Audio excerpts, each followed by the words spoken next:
Hello बच्चा लोग, चलिए अब 2015 का क्वेश्चन करते हैं।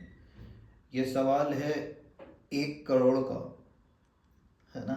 क्योंकि ये बहुत ही आसान सवाल है, तो 1 करोड़ की जगह 1 कौड़ी का सवाल है ये। इससे आसान सवाल नहीं बन सकता है।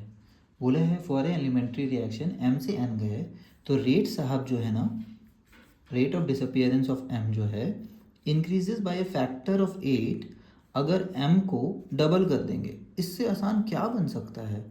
एम को अगर डबल कर देते हैं तो टोटल रेट हो जाता है, तो ओरिजिनल रेट ये है मान लेते हैं, तो टोटल रेट हो जाता है 8 टाइम्स अगर आपने एम का कंसंट्रेशन डबल कर दिया। तो इससे क्या समझ आ रहा है, इससे आसान क्या हो सकता है। आर को M to the power N लिख देते हैं। 8 into M to the power N is equal to 2 to the power N into M to the power N. 2 cube is equal to 2 to the power N equal to 3।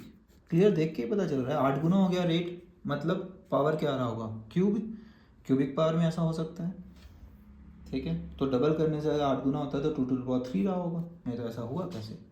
तो ये one of the simplest question में classify होगा।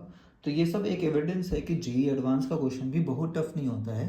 बहुत बार JEE advance के question main से भी बड़े आसान लगेंगे, बट वही है आपके कॉन्फिडेंस पे है। आपका कॉन्फिडेंस अगर हिला हुआ है तो आपको ये क्वेश्चन भी टफ लगेगा और लगेगा जेई इतना आसान कैसे पूछ सकता है, ज़रूर इसमें कोई ट्विस्ट होगा, है ना। तो आप 1 कौड़ी के सवाल को 1 करोड़ का समझ करके कुछ तो गलत करके आएंगे। ठीक है, आई होप समझ आ गया है। चलिए, bye bye, thanks for watching.